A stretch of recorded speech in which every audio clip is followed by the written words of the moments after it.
S, ಯಾವ ವಿಚಾರ? ಮತಯಂತ್ರದ ವಿಚಾರ.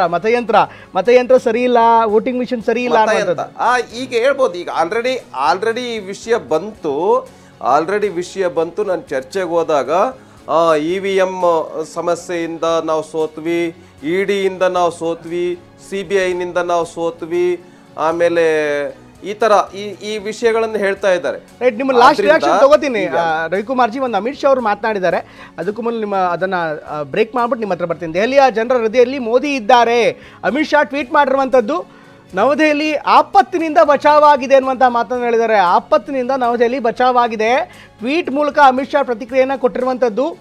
ಅಮಿತ್ ಶಾ ಈಗ ಹೇಳ್ತಾ ಇರುವಂಥದ್ದು ನವದೆಹಲಿಯ ಜನರ ಹೃದಯದಲ್ಲಿ ಮೋದಿ ಇದ್ದಾರೆ, ದೆಹಲಿಯ ಗೆಲುವು ಹೊಸ ಆರಂಭಕ್ಕೆ ಸಾಕ್ಷಿ ಎನ್ನುವಂಥ ಟ್ವೀಟನ್ನು ಈಗ ಅಮಿತ್ ಶಾ ಮಾಡಿದ್ದಾರೆ.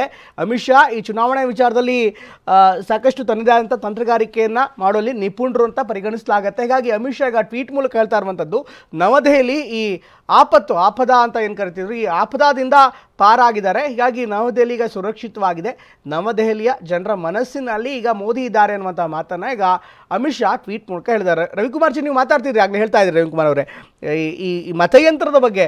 ಸೊ BJP ಮತಯಂತ್ರನ ಈಗ ಯಾವ ರೀತಿ ನೋಡುತ್ತೆ? ಅಫ್ಕೋರ್ಸ್ BJP ಇದನ್ನು ಕಾಂಟ್ರವರ್ಸಿಯಾಗಿ ನೋಡೋದಾಗಲಿ ಅಥವಾ ಅದ್ರ ಮೇಲೆ ಆಕ್ಷೇಪಣೆ ಇತ್ತಾಗಲಿ ಬೇರೆ ವಿಚಾರ ಇತ್ತು. ಬಟ್ ಸ್ಟಿಲ್ ಇಟ್ ಇಸ್ ಚರ್ಚೆ ಆಗ್ಬೋದು.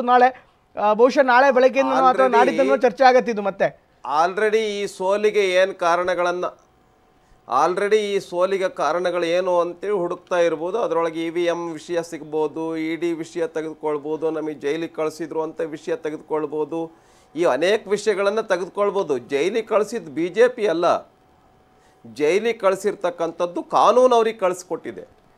ಅವರು ಮದ್ಯದ ಗೇಟಲ್ಲಿ ಏನು ಮದ್ಯಪಾನ ವಿಷಯದ ಕಾಂಟ್ರಾಕ್ಟ್ನಲ್ಲಿ ಏನು ಭ್ರಷ್ಟಾಚಾರ ಮಾಡಿದ್ದಾರೆ, ಅದರೊಳಗೆ ಸಿಕ್ಕಿ ಹಾಕ್ಕೊಂಡು ಅವ್ರು ಜೈಲಿಗೆ ಹೋಗಿದ್ದು. BJP ಕಳಿಸಿರ್ತಕ್ಕಂಥದ್ದಲ್ಲ. EVM ಈಗ ಉದಾಹರಣೆಗೆ EVM ಆಗಿದ್ದರೆ ಯಾಕೆ ಹಿಮಾಚಲ್ ಪ್ರದೇಶದಲ್ಲಿ ಕಾಂಗ್ರೆಸ್ ಗೆಲ್ತು? ಯಾಕೆ EVMದೇ ಪ್ರಾಬ್ಲಮ್ ಆಗಿದ್ದರೆ ಪಂಜಾಬ್ನಲ್ಲಿ ಆಪ್ ಗೆಲ್ತು? ಆದ್ದರಿಂದ ನೆಪಕ್ಕೆ ಅವ್ರಿಗೆ ಸೋಲಾದಾಗ ಮಾತ್ರ EVM ಹೇಳೋದು, ED ಹೇಳೋದು, CBI ಹೇಳೋದು, ಎಲೆಕ್ಷನ್ ಕಮಿಷನ್ ಅಂತ ಹೇಳೋದು. ಆದ್ದರಿಂದ ಜನ ತೀರ್ಮಾನ ಮಾಡಿದ್ದಾರೆ. BJP ಭಾಳ ಸ್ಪಷ್ಟವಾಗಿ, ಪಾರದರ್ಶಕವಾಗಿ, ಕಾನೂನಾತ್ಮಕವಾಗಿ, ಸಂವಿಧಾನಾತ್ಮಕವಾಗಿ ಜನರ ಬೇಡಿಕೆಗಳಿಗೆ ಸ್ಪಂದಿಸೋ ರೀತಿಯ ಕೆಲಸವನ್ನು, ಆಡಳಿತವನ್ನು BJP ಮಾತ್ರ ಕೊಡೋಕ್ಕೆ ಸಾಧ್ಯ, NDA ಮಾತ್ರ ಕೊಡೋಕ್ಕೆ ಸಾಧ್ಯ ಅಂತ ಜನ ಸ್ಪಷ್ಟವಾಗಿ ತೀರ್ಪು ಕೊಟ್ಟಿದ್ದಾರೆ.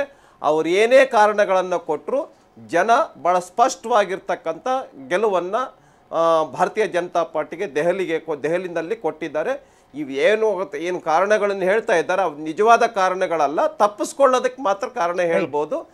ಕೇಜ್ರಿವಾಲ್ ಅವರ ಆಡಳಿತ, ಅತಿಶಿ ಅವರ ಆಡಳಿತವನ್ನು ಸಂಪೂರ್ಣವಾಗಿ ಜನ ತಿರಸ್ಕಾರ ಮಾಡಿದ್ದಾರೆ ಅಂತೇಳಿ ಈ ಸಂದರ್ಭದಲ್ಲಿ ಹೇಳೋದಕ್ಕೆ ಬಯಸ್ತೇನೆ. Thank you so much sir, ಧನ್ಯವಾದ ನಮ್ಮ ಜೊತೆಗೆ ಮಾತನಾಡೋದಕ್ಕೆ ರವಿಕುಮಾರ್ ಅವರೇ.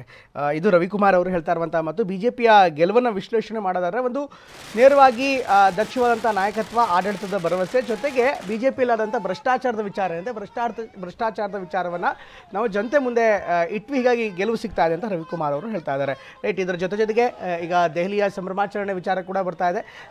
ದೆಹಲಿಯಲ್ಲಿ BJP ಸಹಜವಾಗಿಯೇ ಅವರ ಸಂಭ್ರಮ ಈಗ ಮುಗಿಲು ಮುಟ್ತಾ ಇದೆ. ಯಾಕೆಂದರೆ ಈ ಒಂದು ಸಂದರ್ಭದಲ್ಲಿ ಅನೇಕ ಕಾರ್ಯಕರ್ತರು ಸಾಕಷ್ಟು ಖುಷಿಯಾಗಿದ್ದಾರೆ. ಯಾಕಂದರೆ 27 ವರ್ಷಗಳ ಬಳಿಕ ಅವರಿಗೆ ಅಧಿಕಾರ ಸಿಗ್ತಾ ಇರುವಂಥದ್ದು. ಹೀಗಾಗಿ 27 ವರ್ಷಗಳ ಬಳಿಕ ಮತ್ತೆ ಅಧಿಕಾರದ ಚುಕ್ಕಾಣಿಯನ್ನು ನೀಡ್ತಾ ಇರುವಂಥ BJP ನಾಯಕರಿಗೆ, ಅದರಲ್ಲೂ ದೆಹಲಿಯ ನಾಯಕರಿಗೆ ಸಾಕಷ್ಟು ಖುಷಿ ತರಿಸ್ತಾ ಇರುವಂಥದ್ದು. ಇನ್ನು ಈ ಗೆಲುವನ್ನು ಜನರ ಮನಸ್ಸಿಗೆ ತೆಗೆದುಕೊಂಡು ಹೋಗುವಂಥ ನಿಟ್ಟಿನಲ್ಲಿ ಅಥವಾ ರಾಜ್ಯದ ಎಲ್ಲ ಭಾಗದಲ್ಲೂ ಕೂಡ ಅದನ್ನು ರೀಚೌಟ್ ಮಾಡುವಂಥ ನಿಟ್ಟಿನಲ್ಲಿ BJP ತನ್ನದೇ ಆದಂಥ ಸಂಭ್ರಮಾಚರಣೆಯನ್ನು ಎಲ್ಲ ಜಿಲ್ಲೆಗಳಲ್ಲೂ ಕೂಡ ಮಾಡ್ತಾ ಇದೆ. ಬೆಂಗಳೂರು ಇರ್ಬೋದು, ಅದೇ ರೀತಿ ಮೈಸೂರು ಇರ್ಬೋದು, ಹಾವೇರಿ, ಚಿಕ್ಕಮಗಳೂರು, ಕೊಡಗು, ಈ ಎಲ್ಲ ಭಾಗದಲ್ಲೂ ಕೂಡ ಸಂಭ್ರಮಾಚರಣೆ ಮಾಡೋ ಮೂಲಕ BJP ಈಗ ಗೆಲುವಿನ ನಗೆಯನ್ನು ಬಿಡ್ತಾ ಇದೆ. ಒಟ್ಟಿನಲ್ಲಿ BJPಯ ಸಂಭ್ರಮಾಚರಣೆ ತುಂಬ ಜೋರಾಗ್ತಾ ಇದೆ. ಎಲ್ಲೂ ಕೂಡ BJP ಗೆಲುವೇರಿದೆ. ಆ ಗೆಲುವನ್ನು ಸಂಭ್ರಮಿಸುವಂಥ ನಿಟ್ಟಿನಲ್ಲಿ ಎಲ್ಲ ನಾಯಕರು ಒಟ್ಟಾಗಿ ಕೆಲಸವನ್ನು ಮಾಡ್ತಾರೆ, ಒಂದಾಗಿ ಸಂಭ್ರಮಾಚರಣೆಯನ್ನು ಮಾಡ್ತಾ ಇರುವಂಥ ದೃಶ್ಯವನ್ನು ನೋಡ್ತಾ ಇದ್ದಾರೆ.